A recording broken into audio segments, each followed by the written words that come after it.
Well, hello everybody, and welcome to the Coaching Cafe today. Our coaching topic for the day is Are You a Competent Coach? And we're going to explore the ACC level. My name's Paula, and I'm driving today. Normally you get Natalie, but today it's me driving. Natalie is in London as we speak, off to the Formula One, which is super exciting for her. And I am joined today by the lovely Brigitte Calvert. Hi, Brigitte. Hi there, Paula. Hi, everybody. Good to be here. Bridget is she does all sorts of things, but is our learning and development manager, and she does all the assessments for ICF. And so we're going to pick her brain. So if you have questions about the ACC level of ICF, this is the place to be because Bridget will be able to help us through that. So, I would like to acknowledge the traditional owners and custodians of the land on which we meet today and their continuing connection to the land, waters, and communities of Australia and the lands from all around the world upon which you might be joining us. We pay our respects to them and their elders past, present, and emerging, and elders from Indigenous communities around the world. And I know that across the country, NAIDOC is coming up. In WA. It's NAIDOC week. The kids are celebrating NAIDOC week this week because it's the last day of term. And I today am standing on Wujat Noongar land. So welcome to everybody. What's on our agenda today? So this is your opportunity to understand the ACC level coaching and really to look at the nuances and to make sure that you are coaching in that at that ACC level. So some people will also know ACC level as level 1. So when we use ACC level, we're interchanging that with level 1. It's an opportunity to build engagement. As always, it is about creating community. It's about creating a shared learning experience, having thought-provoking conversations, and at the end, if you are here for your ICF CCEs, we will have them available at the end of the session. All right, so let's get started. So ACC, Associate Certified Coach. Bridget, do you want to take us through the ACC eligibility requirements? Yeah, sure. All right then. So to be eligible to apply for your Associate Certified Coach credential, you need to have completed 60 hours of coach education, 100 hours of coaching experience, which includes at least 75 paid hours. Those 100 hours need to be logged from the date of your enrolment of an accredited coach training program, if that's the pathway that you choose, which is, of course, different from a portfolio application. But certainly, if you've done some coach education, once you've enrolled, you can start logging your coaching experience from that date. There's also 10 hours of mentor coaching that's required over a 3-month period, at least a 3-month period, and the successful completion of a performance evaluation. So from a level 1 accredited program, such as the one that we have at the Open Door Coaching Group, that performance evaluation is completed through your coursework, whereas once upon a time the ICF would assess that final coaching demonstration, whereas at this point, being a level 1 program, we assess that performance evaluation. And of course, there is the exam as well. So passing score on the ICF ACC exam, which I believe you have completed. Didn't you complete that, Paula? How was that, the ACC exam? Yes, so I did that earlier this year, Mm. late last year. I can't remember now. I don't know where the time goes, Yeah. Bridget. I know. I did it recently, we'll say. Mhm. And there is a coaching cafe where I talked people through what to expect, how to practice, how to get ready for that ACC exam. Um, Great. and it probably is not as onerous as you think it is. You think it's an exam and it is in test conditions. So I think that's what scares you a bit is that it's quite it's like going back to high school or university and you're in the testing period, but it's multiple choice. And if you know your core competency and you've if you understood the core competencies and the ethics, it will make sense when you're doing the test. Because Mm. I think for the most part it's that common sense is in there if you know what those core competencies are and what coaching genuinely is. So if you've done your coach education and they've covered the core competencies, then you should be okay. Yeah, great. Okay, that's Yeah. good to know. So with those 60 hours of coach education, Bridget, do they have to be by a registered coaching organisation, an ICF registered coaching organisation? I don't believe so, Paula. But for details around the 60 hours of coach education, you can go to the ICF website just to be clear around what it is. But I'm pretty sure you can make up those 60 hours.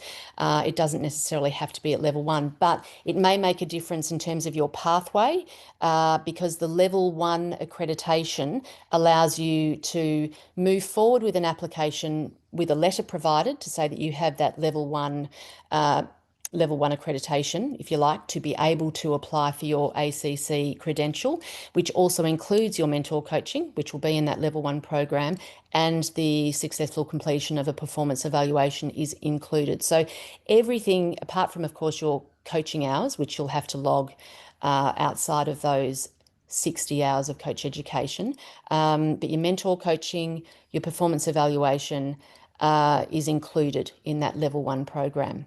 Um, and then you apply to that, and then the ICF will get you to do the exam, I believe. Yeah, I think if they're not from a an ICF registered coaching organisation, it's more of a portfolio perspective. Yeah. The one thing that we would say though is that with that coach education, it has to be genuine coaching education. Mm.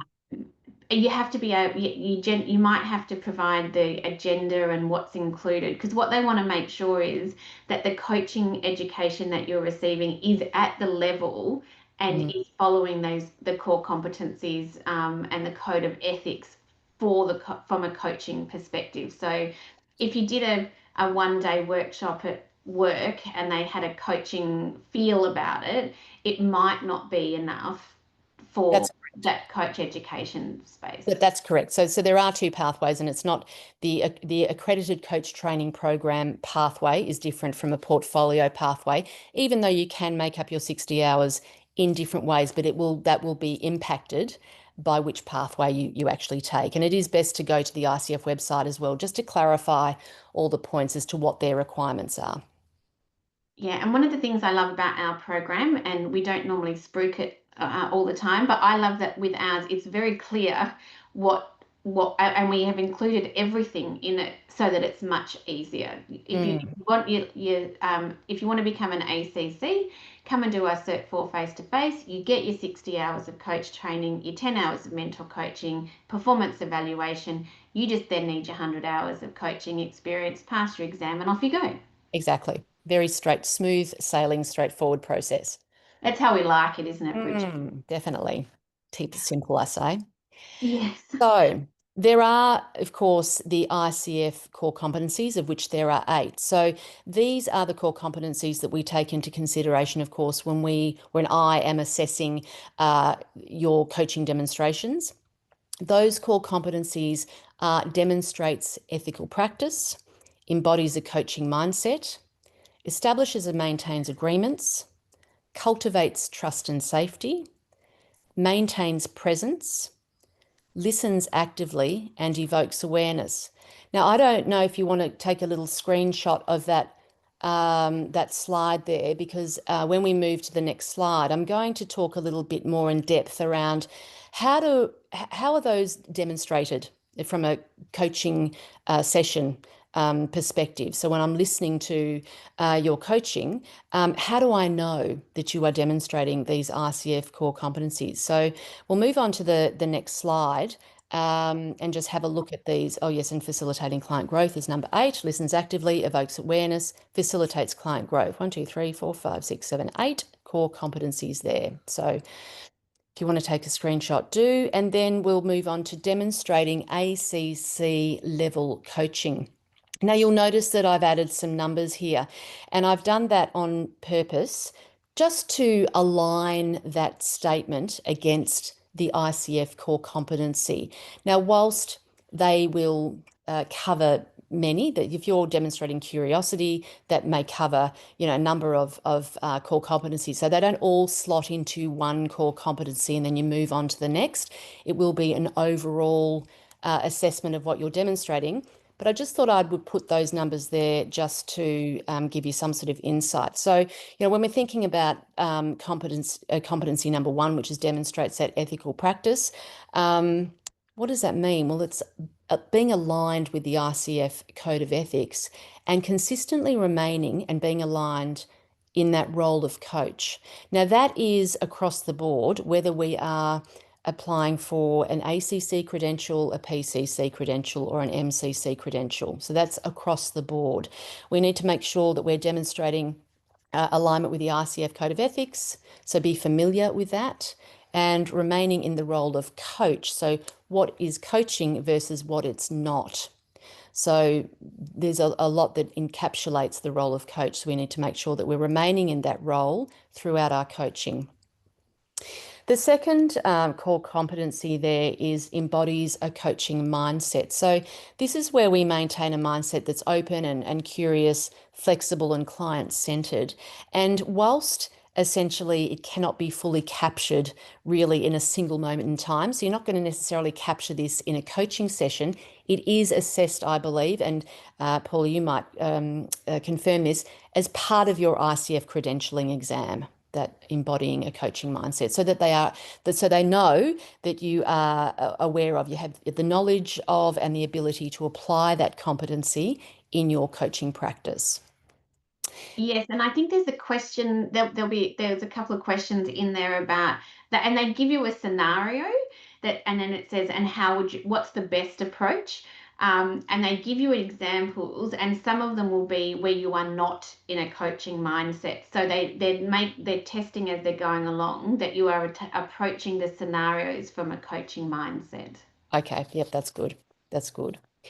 All right, and then the core competency 3 establishes and maintains agreement. So this is where, from an ACC level coaching perspective, you identify desired coaching outcomes and reach agreement on the session outcomes. So it's essentially, what are we trying to achieve? What's the overall coaching outcome that we're looking to achieve? And also, what's the desired outcome for the coaching session? So essentially, it's about having a clear basic agreement on the session focus from an ACC perspective. Then it's also curiosity that needs to be demonstrated. We want to be open and curious, and that's demonstrated at core competency number 3 and number 5. But essentially here you are you're curious, you're attending to the client's agenda. So it's always about the client's agenda. We're focused on them, not our agenda, but what the client wants to do, and we're being open and curious about that. At coaching core competency number 4, we're talking about cultivating trust and safety. And so here we're acknowledging client insights and their learnings in the moment. So whatever's presented to us, we're acknowledging those insights and learnings in the moment of the coaching session. We're also going to explore clients' expression of feelings, their perceptions, their concerns, their beliefs. All right, that's all part of cultivating that trust and safety, as well as expressing support and concern for the client, focusing on context, problem, or situation. So what that means is, at ACC level, we're more likely to be focused on the what, the situation, the problem, the context of that coaching, which is a little bit different to PCC level coaching, which we will be talking about next week. So it's really focused on the what, the situation. At competency number 5, which is maintaining presence, we acknowledge the situation that the client presents to us. And we also allow the client to direct the conversation mostly.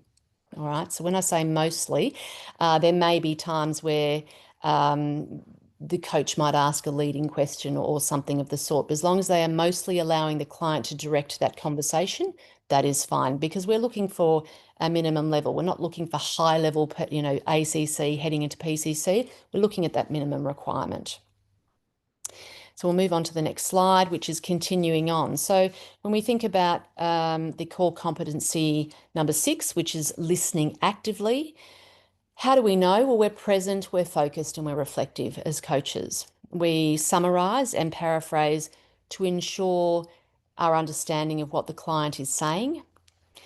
We might make observations that support the client creating new associations with what they're saying. So we're helping them to stretch their thinking forward beyond where they currently are.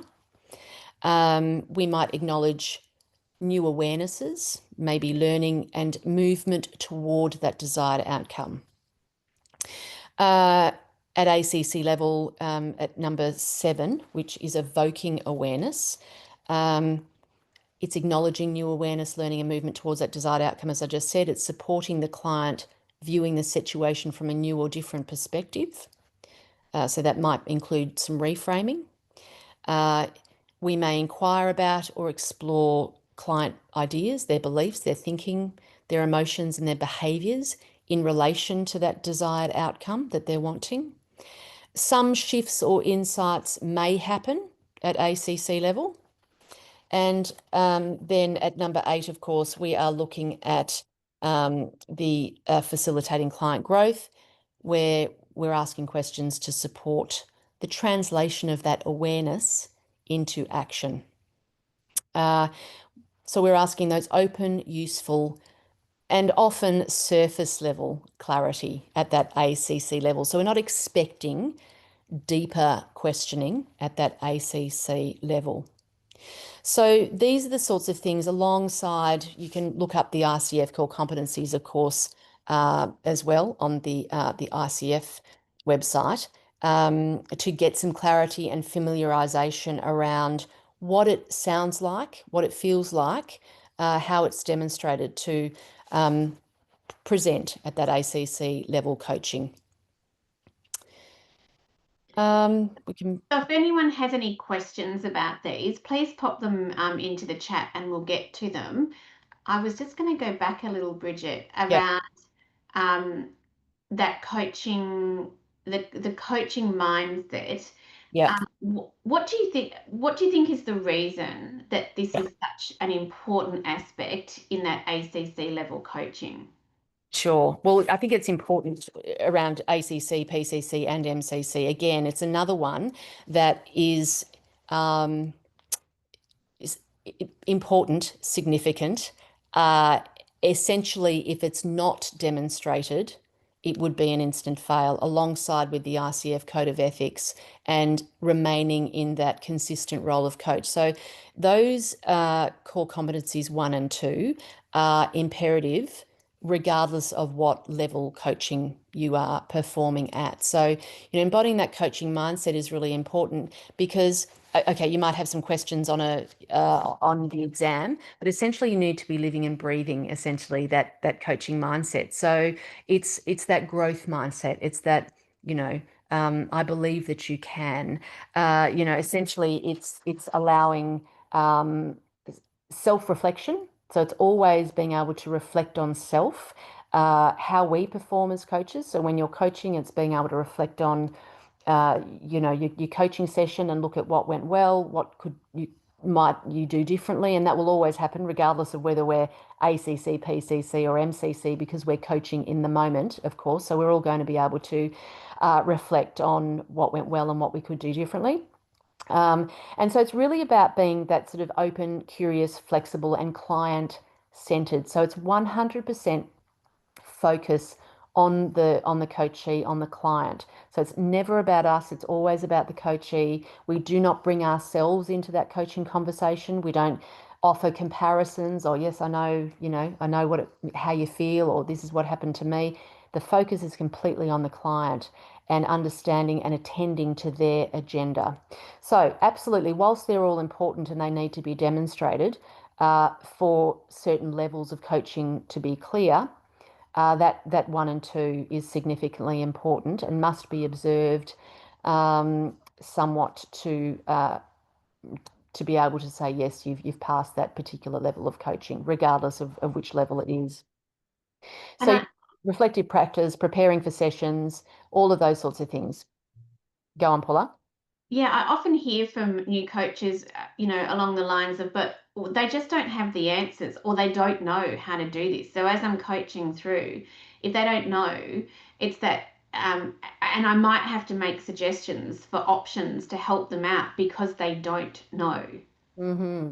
Yeah, exactly. So, essentially, we need to make sure that we're staying out of the space and we're remaining really curious. And, you may have an answer, but you're more interested in what they think. And, who else could they speak to? What other resources and support could they reach out for, so that you are really attending to the client growth and staying out of that space.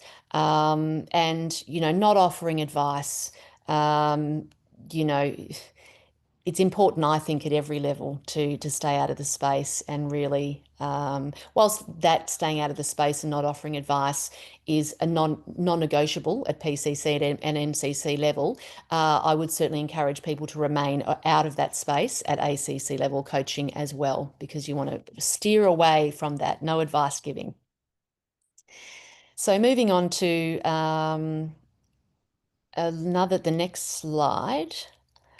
So the common ACC level coaching learning opportunities. I've used the word learning opportunities there rather than mistakes, if you like. So these are opportunities to learn. And some of the things that I might hear when people present their final performance evaluation or their coaching demonstration for assessment. Things that I might hear might be that the coach is over directing or leading the client down a particular pathway. So it might be, for example, that a coach says, "Oh, that's a really interesting point. How about we talk about that?" So the coach is making a decision around what they think is important for the coach to talk about. So be mindful of that we are remaining curious and open and flexible around the client's agenda and where they want to take the session. The other thing that I hear are potentially too many closed or leading questions. So, is it, did you, could you, have you, are leading questions that essentially tell me that the coach has an agenda in their own mind and they're wanting to lead the coachee down a particular pathway. So, making sure that we really drill into ourselves who, what, where, when, how. If we can ask our questions or start our questions with who, what, where, when, how, mostly we are asking an open and curious question. So something to practice. Sometimes at ACC level coaching, because we are learning the skill and we are, I always say not every question's a coaching question. So essentially, sometimes if there hasn't been a great deal of practice and familiarity, I might hear that there's a bit too much reliance on scripts that might be provided to learn the coaching skill set. So we learn certainly in our Certificate 4 program, which is a level 1, ACC level 1 coaching program. We are learning a lot of coaching models and tools and skills and the foundations of coaching. So making sure that we are practicing something every day so that we are trying it on and we're becoming really familiar with those models so that we can start to mix and match and modify it so it meets the need of the client that we're speaking with in that moment. Focusing on solving the client's problem instead of coaching around their thinking. So sometimes we still get into that mindset of, I've got to solve the problem. This person's presented a problem. How am I going to help them to solve it? And we need to shift out of that mindset and remain outside the process and simply ask the open and curious question to facilitate the client's thinking. Maybe asking why too often. So who, what, where, when, how is something that I think is important to digest and take on. Asking why can sound judgmental sometimes. Why did you do it like that? Can make people feel like they need to come up with or justify themselves. And I say it again, advice giving, stay away from this. Yeah, So the yeah. the why one, Bridget, I talk about the fact that the people who use why questions the best are police officers and lawyers. Yeah. And when you're in that coaching session, you want to build trust and cultivate, a safe space. And the why always starts, the response to a why is because, and so it's automatically in a defensive mode. But as a society, we were brought up to ask these why questions, and it's really hard to step away from that. But it's amazing what difference it makes when you ask a question that doesn't start with a why, and it opens up the answers that people come up with. Absolutely. And look, I don't ditch why completely. There are moments in time where why, at very high level, great rapport, why can be a really valuable question. When you're, for example, why is this an important goal for you to achieve? So we need to pick and choose when we're using it. But as a general rule, I think perhaps leave it for mo different moments, splashes of time moments rather than as a staple. Yeah, and Julie has added into the chat box a YouTube video around the advice giving. Mm. So I'm going to go check that out later. Thank you, Julie. Really appreciate that. That's great. Thanks, Julie. Does anyone have any other questions for Bridget whilst we have her here? Got one more slide after this Yeah. one too. How to tame your advice monster. Yes, Julie, that's a good one. Taming your advice monster, absolutely. Bite your tongue and zip your lip.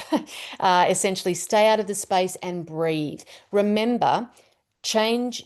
It's around changing your definition of help. All right. So when we're helping as a mentor or as a parent or as uh, a consultant or something else, advice is appropriate in moments, but when we're coaching, advice is not appropriate. So we change our definition of help. And when we're helping, we are allowing that person to find the answers for themselves. And the minute we offer advice is the minute we take away that opportunity for that person to discover something for themselves. Yes, Mez, silence is priceless, absolutely. And getting good at sitting in the silence. Exactly. I just want to touch on this overall. So, in terms from an ACC coaching perspective, overall, ACC level coaches apply coaching models and competencies competently, but they may still lean on structured approaches occasionally. They need to offer clear basic agreement on session focus, the focus for the session. They may be a little bit more formulaic, linear, and methodical than perhaps more experienced coaches. They may still lead at times as long as it's minimal, and please learn to veer away from that. They ask effective questions. They may be a little bit more surface level and they may miss deeper levels of insight. Surface level clarity is okay at ACC level, and some insights and shifts may happen. They are professional, warm, and slightly structured in their approach, but they're present, focused, and reflective. So overall, good coaches. To be an ACC level coach, you need to be a good coach. It's not an easy process necessarily, and you do need to practice, and practice makes progress and something every day, as I always say, because not every question is a coaching question. Yeah.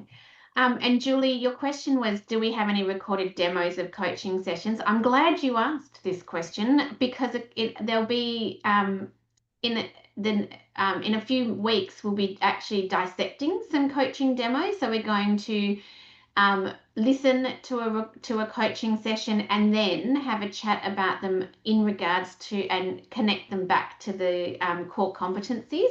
So you will absolutely be able to have a go at doing that.